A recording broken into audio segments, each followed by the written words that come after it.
Hello, everybody. Welcome back to another Inkylesconvo. And again, I'm still in this room. I was just speaking to today's guest about that. Honestly, this stuff here is not mine. My skin looks really smooth, but I swear it's not.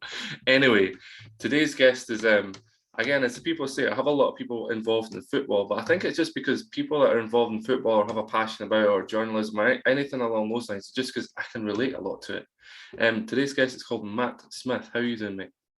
I'm very well, thank you. How are you? Yeah, I'm all right. I'm all right. I appreciate your time. Yeah, it's good to have you on in that after you know, this crazy storm we're having tonight apparently, but and the snow. And have you guys had snow down there? No, no snow. It's just heavy winds more than anything. Hopefully we avoid that. But yeah, it's not been too bad really around me. A few fallen trees, but no casualties, which is always good. No, we've literally had like inches of snow. Like you couldn't move my car earlier on and everything. It's crazy. Living in Scotland has its benefits, but yeah. Anyway, now obviously, like I was saying, football, but we'll get to that, later on in that. But what made you want to, before we get into your history in that, what made you want to get involved in, media itself? Like, what was the one thing you were like, I kind of fancy doing that. Well, my first real taste of media work came after leaving high school. It was a case of I knew I wanted to go to college, but I didn't know exactly what I wanted to study. And I didn't really do too well in terms. I mean, I got good marks at high school, but the whole process of exams and things like that, I didn't really like it. So, I considered that. I looked at what the options were at college, and I came across a creative media production BTEC. Um, so went to a meeting at the college, spoke with the tutors, had a look at what the course was about, what it could offer, potential job prospects, and really enjoyed, or certainly really liked the look of what it had to offer. So got started with that. That was a 2-year course, and it was different things. Obviously working with the cameras, filming different things like short films, news broadcasts, etc., and a lot of like theory behind it as well. And then after leaving college, I just went down a completely different route, which ultimately didn't pay off as I thought it would have done. And then I only really came back round to working within the media in the last, year and a half or so. Yeah, and as we were speaking before the podcast started about being a mature student and things like that, I do want to bring that up relatively sooner than later, to be honest with you. You went from a Vika UK, you were there for 5 years as a customer service advisor, and obviously we'll talk about that in a second, but do you think it was actually better, or in your opinion, is it actually better to be like kind of like a mature student and then go into media because you have that history, what a job's like, or what's your opinion on that one? Well, I don't think there's a right or wrong answer. I think it can work both ways, to be honest. I mean, obviously it goes without saying there's a lot of students who go in straight from school, straight from college and do really well. And then there's others like myself who, come out of education altogether and then return to it a few years later. And from my point of view, I say it quite often, it's very cliche, but it's the best decision I ever made, returning to education. And looking at the question of obviously being a little bit older, I mean, we were talking earlier, I'll be 27 in a few weeks. So I am, quite a bit older than most of my peers, well, all of my peers really on the course.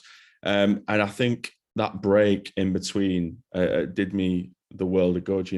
I think after leaving college, because when I did leave college, I went to Sunderland University to do primary education for a couple of months, I think it was, and I just didn't really take to it. I got it in my mind that I wanted to be a primary school teacher, a great rewarding career, of course, but once I was up there, it didn't quite work for me. And then when I left, I thought, right, if I ever do get back into education, it's got to be for the right thing.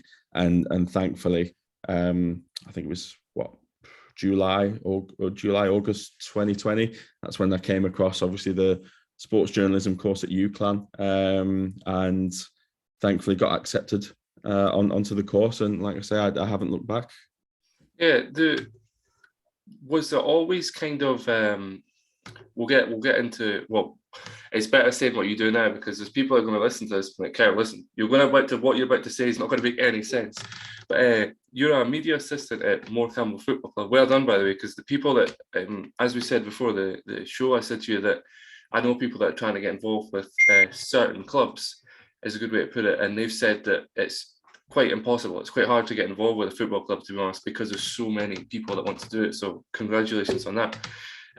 But did you always want to get involved in like the football side of it, or as the usual? I'm sure you know people as well that are like, I want to go and work for Top Sport, BBC, ITV, Channel 4. So would you have rather done that, or would you were like, no, I kind of want to be involved in football?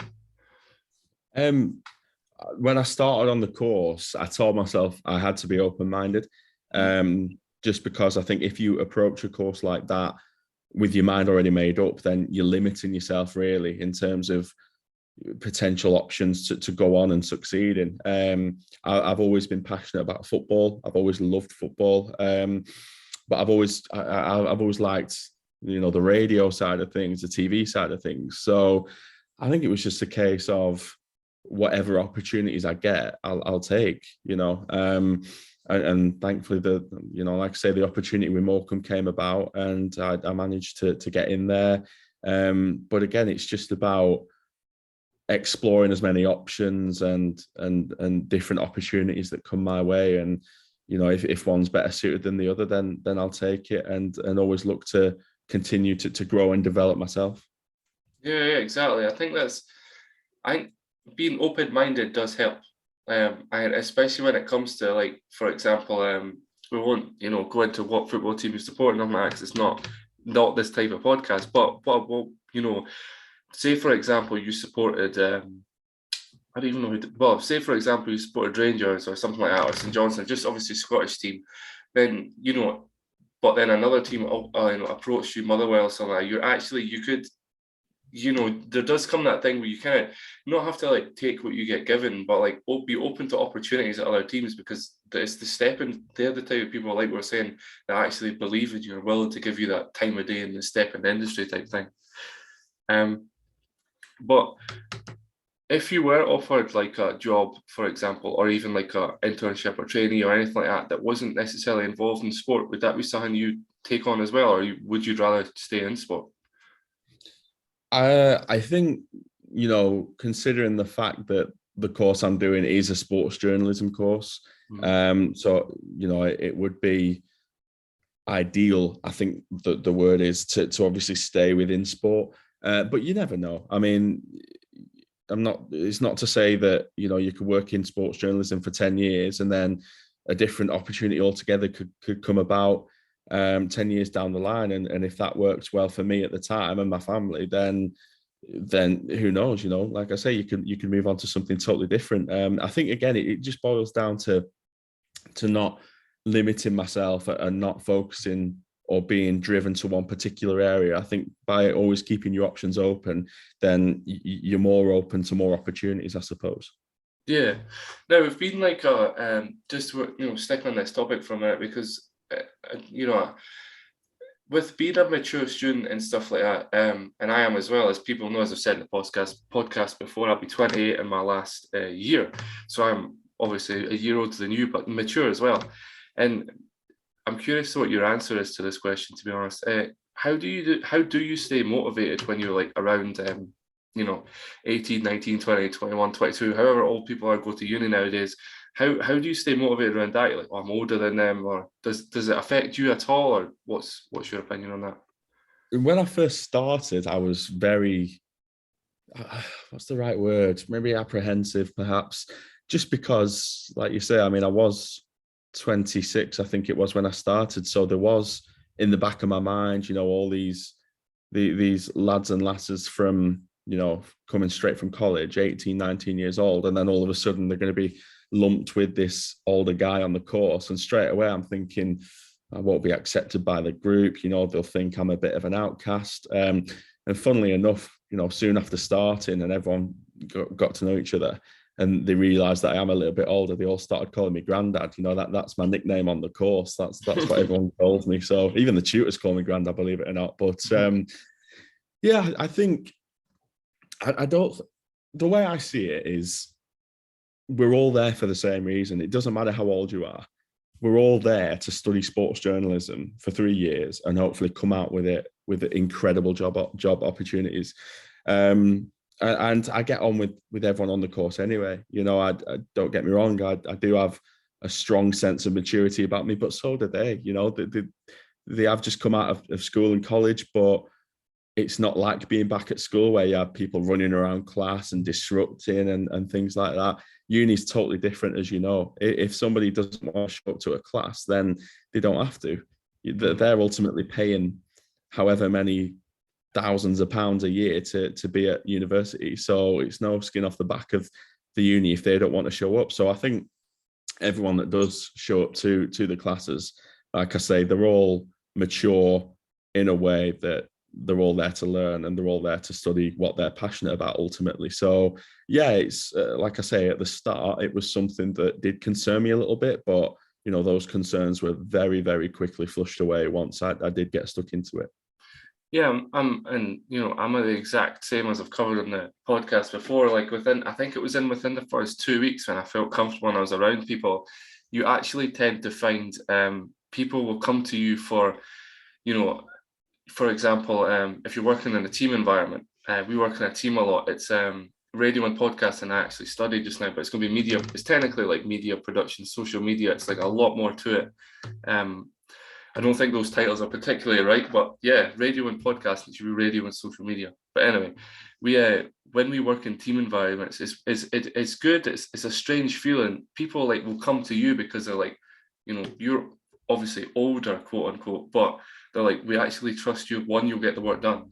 2, you probably go about it in a more mature manner. And 3, logistically, you'll probably be able to work within, figure out everybody's role when they need to go. If somebody's not working out with each other, you can sit down with them and be like, what's the difference? What's the script? That type of thing. I do think there's a huge advantage to being a mature student, because as you said yourself, you were at your last job, and I want to speak about that, is that, for 5 years before you actually were like, you know what, I kind of want to go and do this. You know what I mean? There's that thing as well. Was there, if you hadn't done, obviously now working with Morecombe and things like that, if you hadn't done it or worked in sports journalism or anything like that, would there be anything else you particularly would want to get involved in? Sorry. I think before I started sports journalism, I was kind of narrow-minded in the thought process of, it's too late for me to return to education and do something I'm really passionate about unless I was to get really lucky. So I think, the company I used to work for, like you say, I had 5 years there, and I really enjoyed it. I started as an apprentice, qualified, got offered a full-time position. So in my mind, before leaving and coming to uni, my ambition and my aim was to progress as highly as I possibly could within that business, and become a bit of a success story. There wasn't really anything in my mind that screamed out, become a sports journalist, work in sports media. And I think it wasn't that I didn't want to do it, because if you would have said to me, 5 years ago that I'd be a media assistant at Morecombe Football Club and I'd be working on the radio and stuff like that, I would have absolutely snapped your hand off. I absolutely would have done. I think it was just more, like I say, I didn't think it was realistic because I was a little bit older, because, financially speaking, obviously the older you get, well, not necessarily the older you get, but when you become an adult, obviously you've got more financial responsibilities, etc. So I just didn't think it was possible. I think that's probably the best way to answer it, to be honest with you. Yeah, I think that's the huge constraint as well, to be honest with you as well. When you grow up and you have girlfriend, wife, children, all these sort of we spoke about my mate, obviously I won't say his name on the podcast, but we spoke about my mate and his situation with his 2 kids and that, and he said the same thing. He's 35, 36. I think he's a little bit older than that, but will compliment him, say he's that age. And he said the same thing. It was like, because I've had my kids, it's, you look at it totally differently. He was like, you're a mature student, obviously, like him. But two, he said to me, he was like, you look at it as a way in that, you know, you're looking at it as like a privilege to be at college, a privilege to be doing this and stuff like that. Whereas the younger ones, they're looking at it like, younger ones, that sounds like granddads here, but younger ones, they look at it like, it's easy, you know, I could come back, I could do this later in life and all this sort of stuff. But I do think it does pay to have, you know, as I said before, a little bit of experience, because the more mature you are and stuff like that, the more forward uni's actually probably going to look at you as well, because, you know, as you say, and as I know as well, if you don't turn up, it's no skin off their back. Like, they'll wonder where you are. Obviously, if you've made a positive impact, they'll wonder where you are. If you made a negative impact, they might be like, thank God he's not here. But anyway, they, you know, and they'll obviously, that's going to look forward in you as well. And then when you go for a job, obviously, like you did at Morecombe, they're probably like, you know, I'm sure you won't mind me saying this, but, you know, he's not really, he's not a young guy. He's not going to mess us about. He actually wants to do this because, you know, he's got commitments. He's got like bills. He's got rent. He's got, you know, car finance, everything else, anything else that you might have. It probably benefited you in a way, to be honest with you. Yeah, I'd say it absolutely did. I think ultimately speaking, it doesn't matter about your age. If you're 18 or 28 or 38, whatever, and if you're putting yourself out there, we spoke about it earlier, you know, if you're putting yourself out there and you're showing a sense of desire and, you know, hunger to succeed and prove yourself, then of course potential employers are going to look at you and be impressed straight off the bat before you can even sell yourself. And that's the best thing that you could possibly do.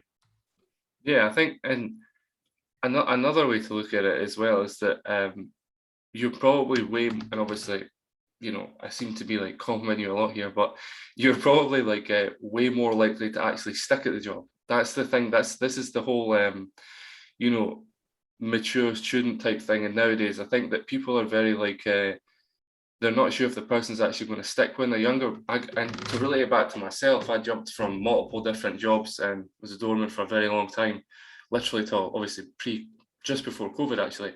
And I jumped from company to company to company to company, and I was just an idiot. If I'd sticking with the one company, I would have been a lot higher. And that's because back then you were like, you see money, you see numbers, you know, you get more shifts, less shifts, commitments and stuff like that.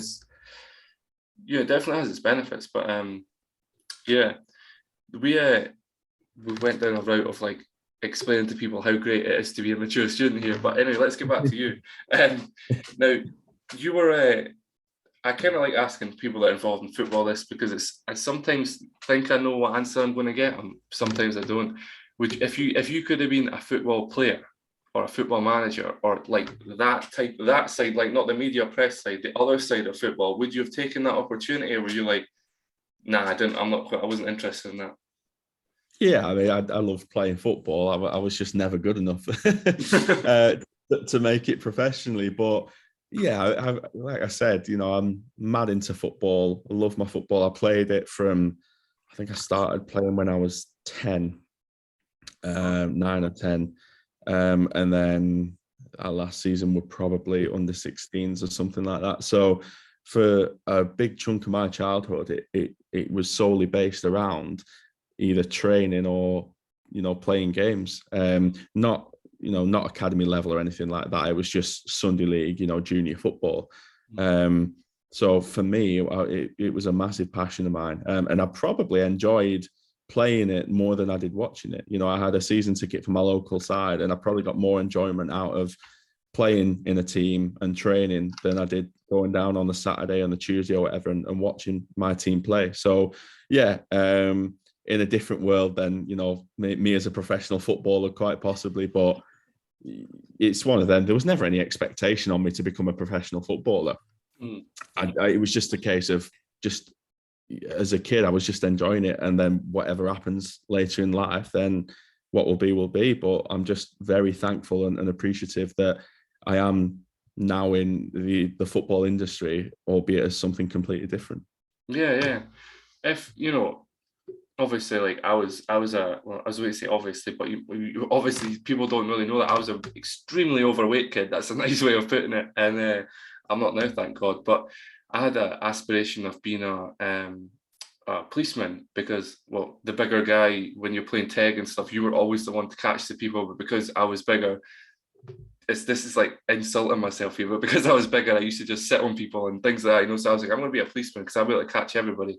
It didn't turn out like that. I didn't realize how hard it is to become a policeman, to be honest with you. And I definitely would, but I'm not smart enough to pass tests, if I'm honest. But anyway, would you? What was the kind of one thing that you kind of wanted to be involved in when you were, that age, like younger, like a lot younger? It's a very good question. Like I say, I love my football. I love my music as well. From a young age, I love music. So playing in bands, playing solo acoustically, and singing. But at the same time, I was never naive enough. I don't know if that's the right way of saying it, but I was never naive enough to think even 1% chance that I could make it in the music industry. It was just, again, something that I enjoyed doing. I think back then, as a youngster, thinking of a career, it's not something really that crossed my mind. Like I touched on earlier, perhaps being a primary school teacher. I did my year 10 work experience at a local primary school and really enjoyed it. So I think just from that, it just painted a picture in my head of, I want to be a primary school teacher. And that's why I went down the road that I did. And like I said, it didn't really work out the way that it could have done. But no, as a youngster thinking long-term career goals, there wasn't really anything that stood out. I don't think. Yeah, it's usually the classic thing that people say. And I'm sure your mates as well would probably say the classic thing I wanted to be was maybe like a firefighter is the best one, astronaut, which is just, I mean, that's terrible. Like I didn't even like planes. It's terrifying enough, but honestly, 30,000 feet or however it is up in the air with a confined space with a bunch of people you don't know that have no concern about your safety at all, unless obviously to take away the flight what they call flight attendants, pilots, they care about. But anyone else say, I don't know who this guy is, freaking out and that, get him away from me.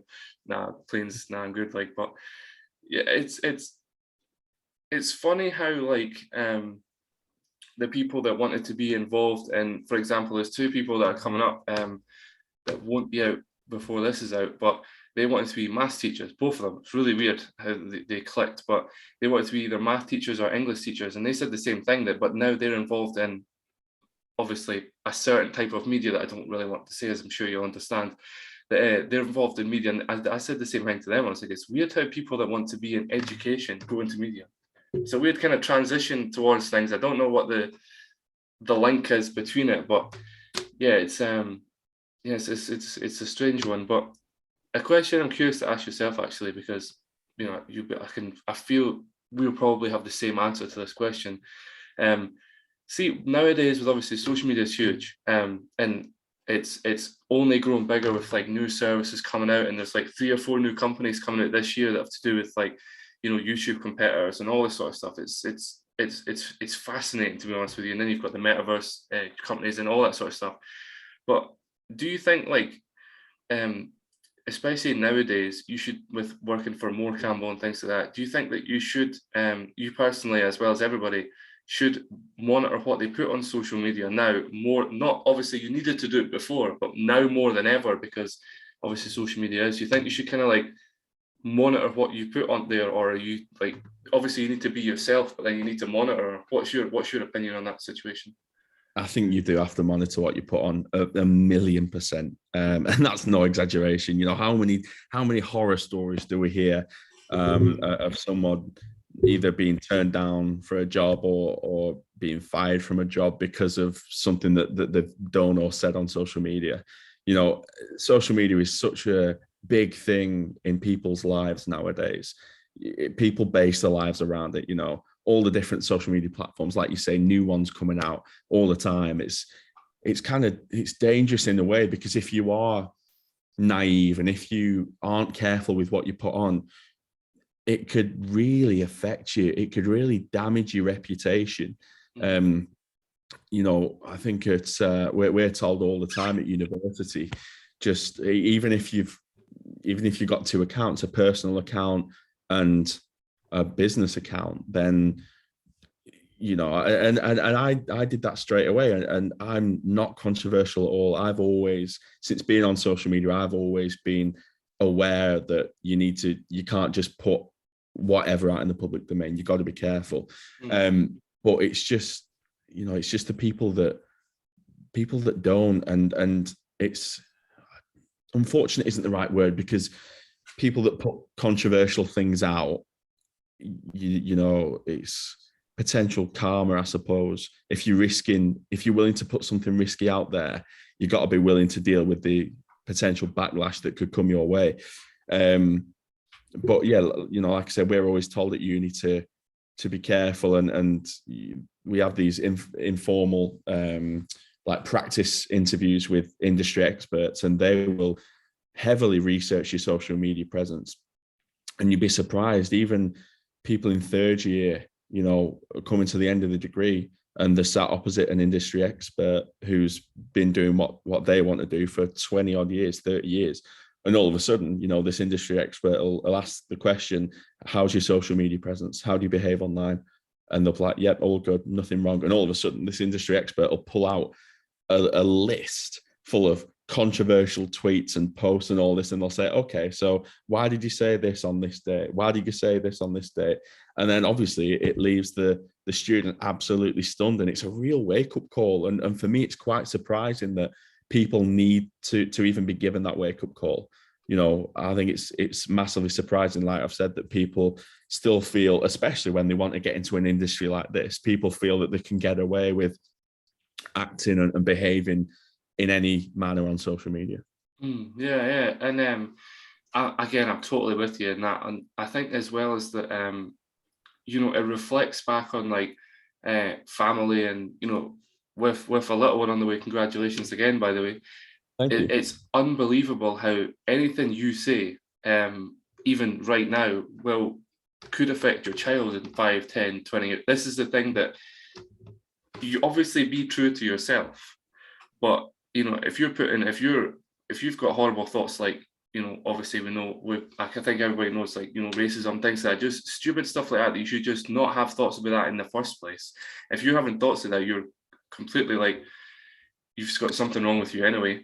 But to be putting it online and that as well, and think nothing's going to come of it, it's like, I gave this example the other day actually to one of the boys in my class. I was like, the BBC were looking for people to be radio hosts and interviewers for, what was the TV show called?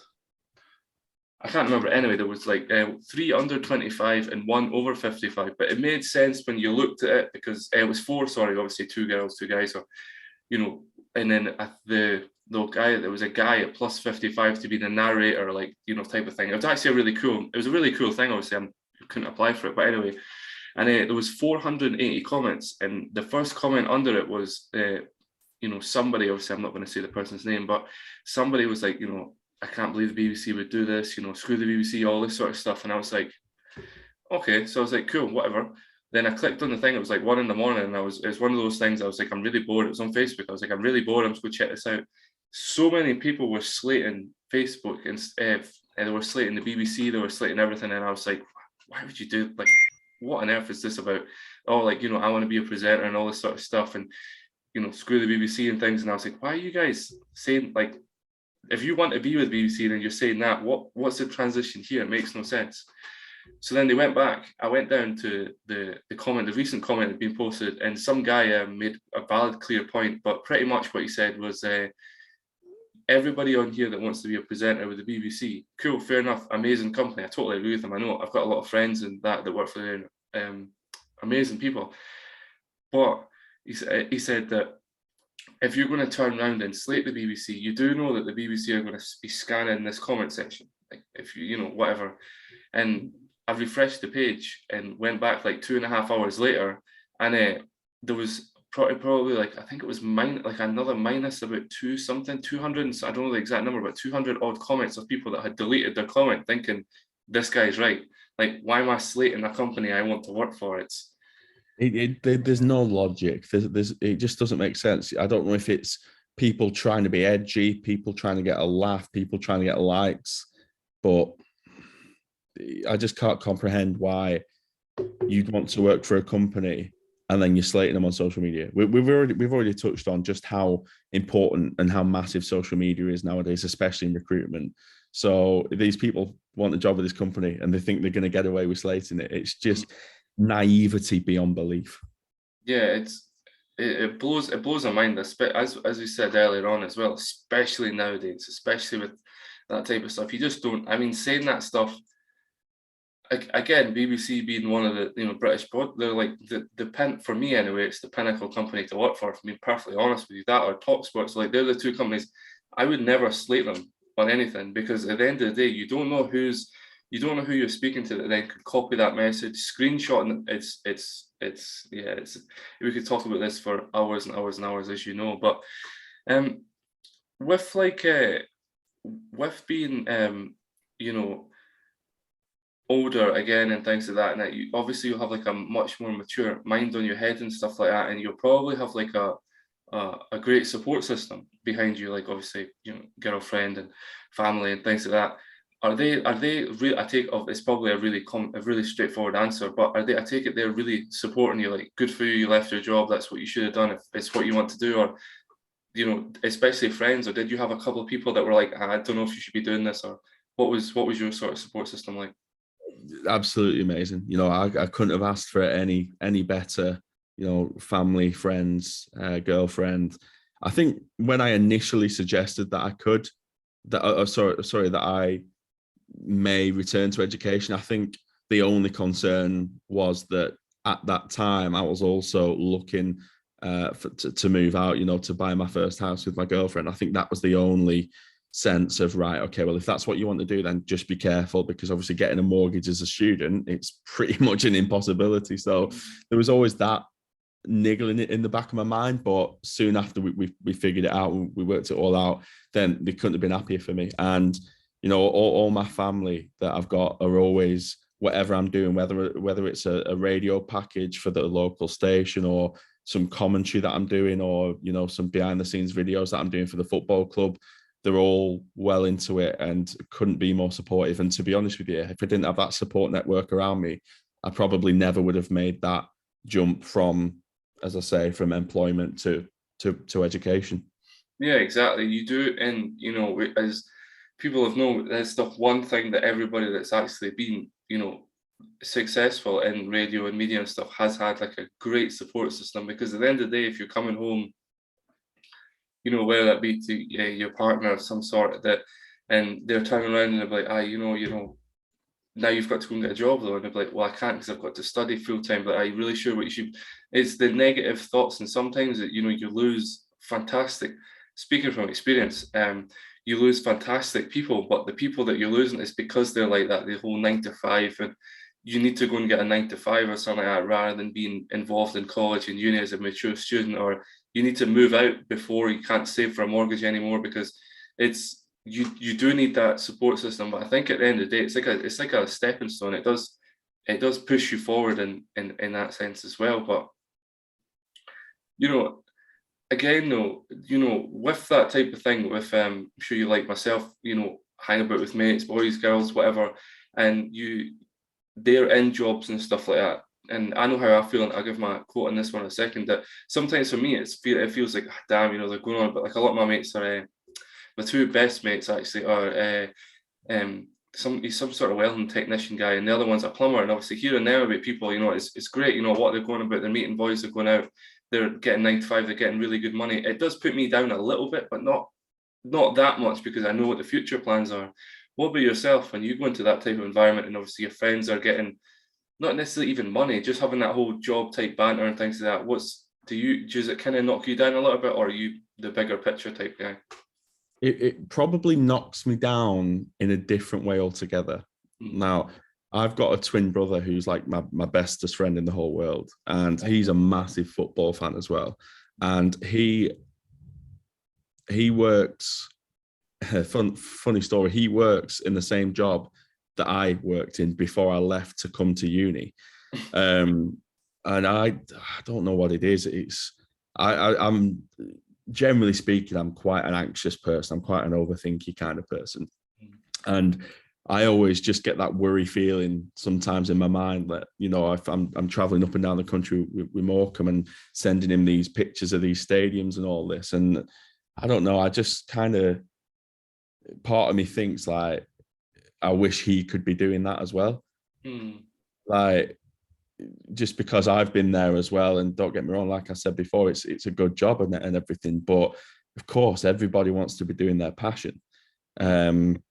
So I think part of me feels a little bit guilty, really, that I do get to go out and call that work and be able to do what I'm really passionate about for a living. And obviously that he doesn't really get to do that kind of stuff. But yeah, it's a weird one. Yeah, I'd say that's probably the only negative feeling I have about, like I say, when I do speak to family and friends and stuff like that. It's never a case of I feel bad because, you know, all these people close to me have got full-time jobs, 9 to 5, earning loads of money. That's not the thought process in my mind.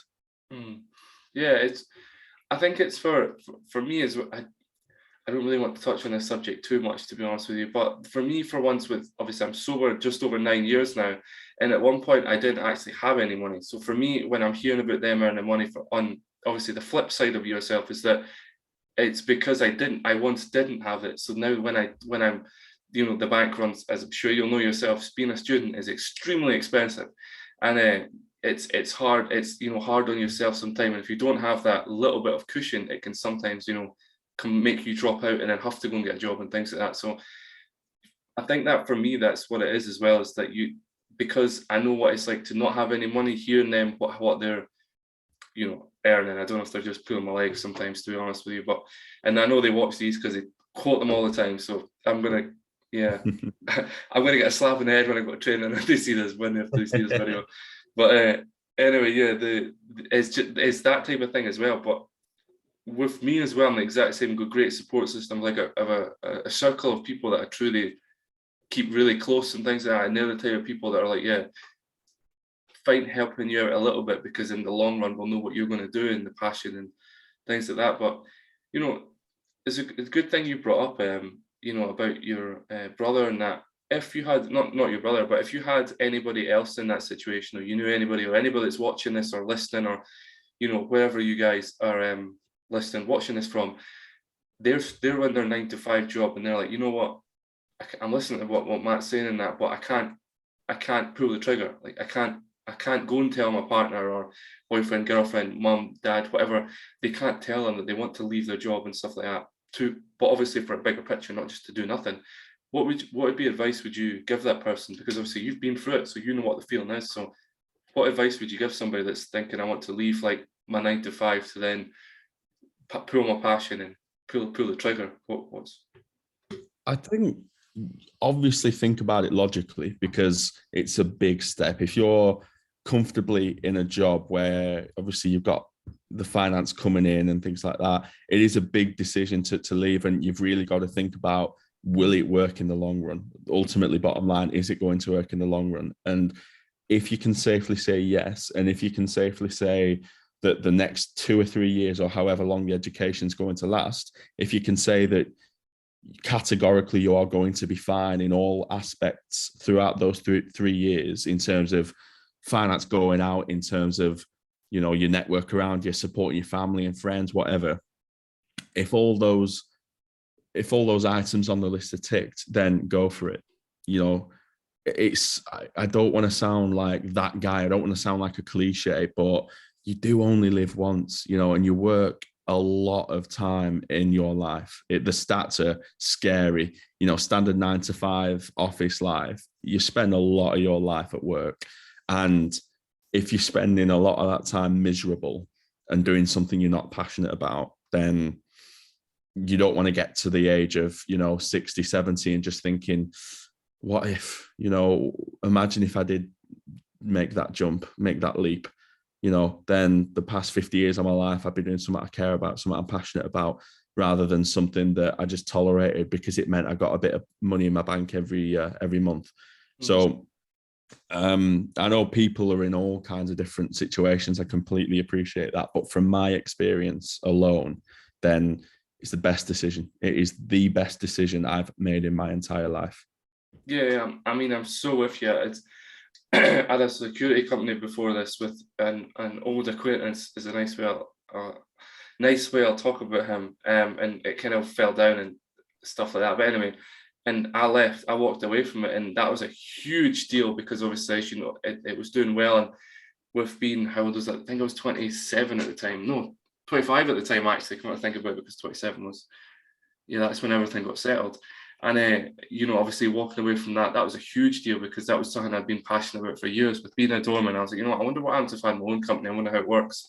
Figured out how to do it, and then to take that step and to take that leap and to lose, X amount of money, it hurts. It hurts at first. You kind of do lose a couple of nights of sleep, but then step forward a couple for myself. A couple of years later, it's the position you're in. You're like, thank God I made that step. Like, thank God, because do I want to be involved? Exactly like you're saying. You only, again, totally with you. It's definitely a cliche saying, but it's true. You don't know what happens when you end at that place. So you really want to go to the next place, to be like, meet somebody that did what you want to do, and then turn around and be like, yeah, you could have been doing that if you just followed these steps. And then what then what you're going to do?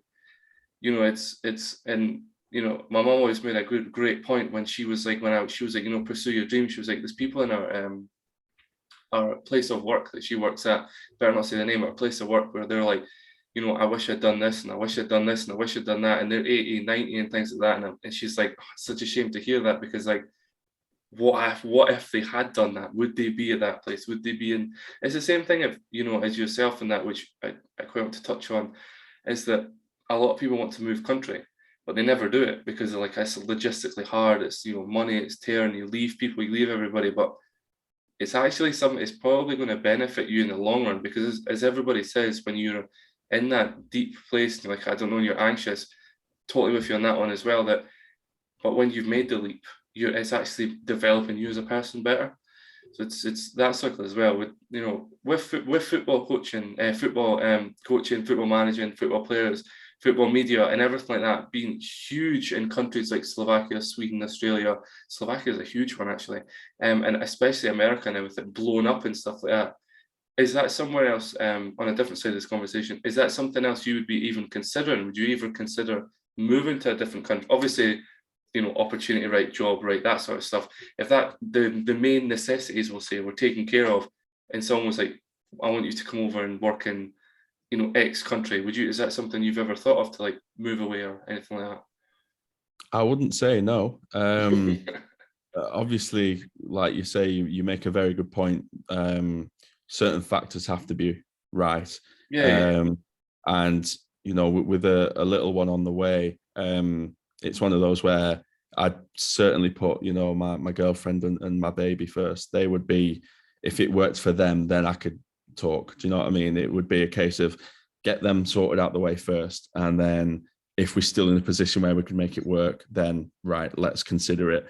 Because what kind of person would I be to, if an opportunity came up in the States to go and work for a media company, for a football club?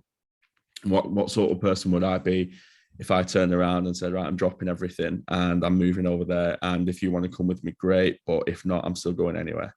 It would still be, it would be a very I don't know what the word is, not a great person, let's say, who would do something like that. So certainly, it's something I'd be open to, but also it would something that would have to work for many factors, many benefactors would have to fall into place.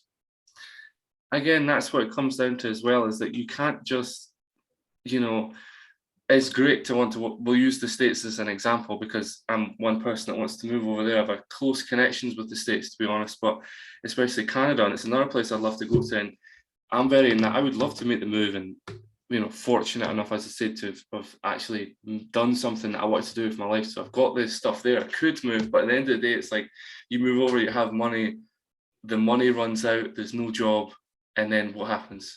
you're stuck over there with no money, no rent, can't afford. You'll be in a worse position than you were over here. But as I said, the cards are right. I'm so with you on that one as well. It's something that I think everybody. I think what I think it is now is ever since we've had you know, obviously what's happened over the last 2 years, 3 years, it's I think it's definitely changed everybody's perspective on stuff, and it's made people want to take the leap and jump into their dream job. And I mean yourself as well, yourself included in that, and myself as well. It's definitely, changed people's minds on stuff, but also it's the whole, you only live once thing. People are just like, you know what, I'm going to leave my job, and as I just said, I'm going to leave my job and I'm going to go and, I don't know, work in Australia. That's a huge one for people in the United Kingdom, and it's crazy. But yeah, I think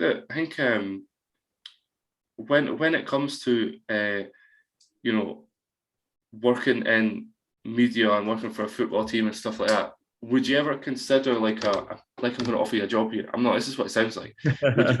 Would you ever consider working for like a kind of going the other route of it, instead of working for a team, working for like BBC Sport or even CNBC or NBC or any all over the world? Would you ever work for that type? So like instead of a team, a media corporation, like a big huge company, like obviously a BBC or TalkSport. Would you work on that side of media as well, or are you more? Would you like to be again in the field, that type of environment?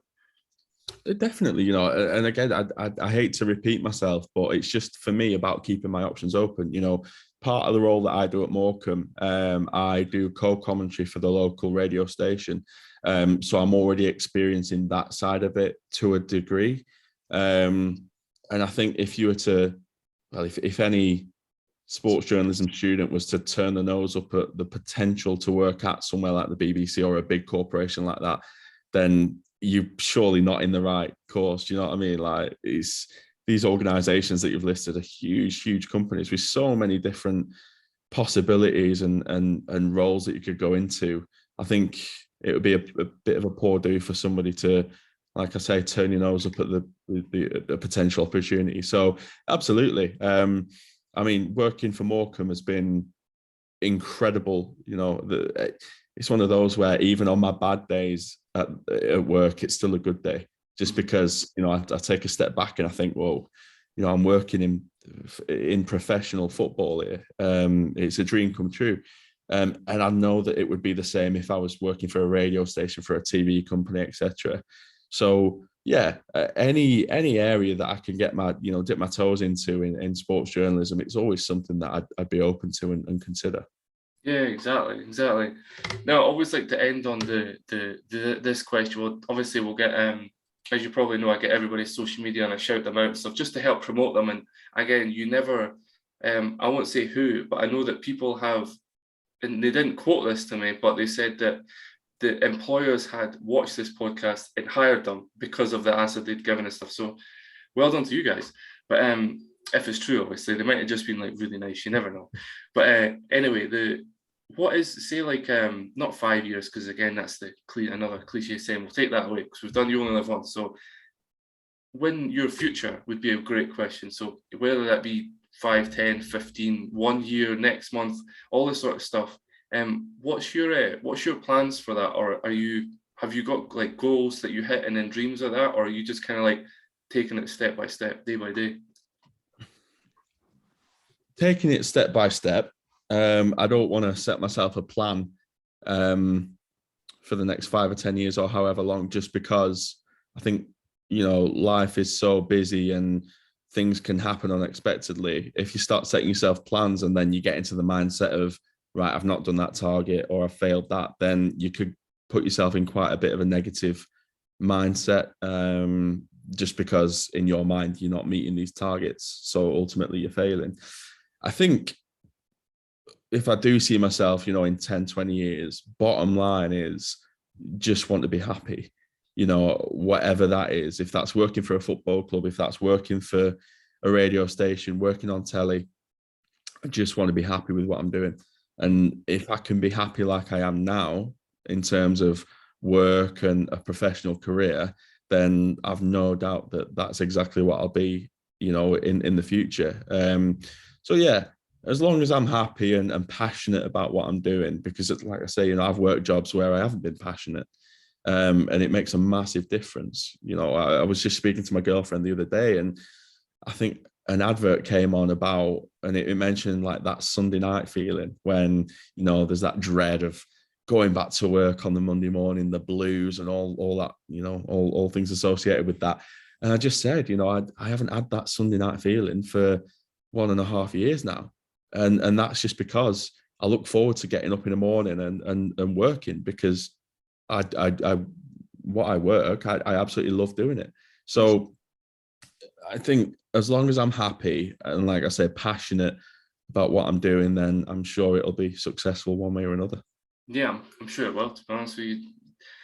That's the thing again, if you're waking up every single day, you know, and you're like, you know, I don't want to do this, I don't want to go to work, you're not in the right position. Like, you're just not, as we were saying, you know, previously, and that it's just not where you want to be. But again, you're clearly in a great position as well, is that you've got your, obviously, foot in the door, you're with a club, and it, honestly, it just goes up from here, to be honest with you, from, especially from experience and people I've spoken to and people I know, it honestly just goes up the way. But yeah, you know what, I do like to get, obviously feel free up to yourself, the people's social media again, so I can like promote them and obviously follow them and all this, and just so guys that watch and listen this know for a fact as well that they can go to the people I follow and they'll be able to find every single boy that's been on the podcast. It helps and makes things feel more relatable. So have you got like Twitter or Instagram or anything like that you could give me that I could follow for everybody? Yeah, absolutely, Matt. My Twitter is at Matt Smith Sport _. Mhm. Yeah, I mean, that's great. It makes it so much easier when it comes out, when people can just literally look up your name rather than letters up and down and all these random names. But, and yeah, everybody, you know, I appreciate you guys listening. Like, comment, subscribe. I think we hit 118 subscribers, which is crazy. It's not a huge number, but it's getting there. You know, 100 odd watch hours. It's meant on it. Again, it can only go up from here. Again, thank you very much, Matt. You know, it means a lot, especially on a Friday night and things like that as well. And thank you everybody for watching. Like, comment, subscribe, and yeah, thank you very much. And I'll see you all later. See you later. You've been listening to Inkylesconvo.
You've been listening to Inkylesconvo.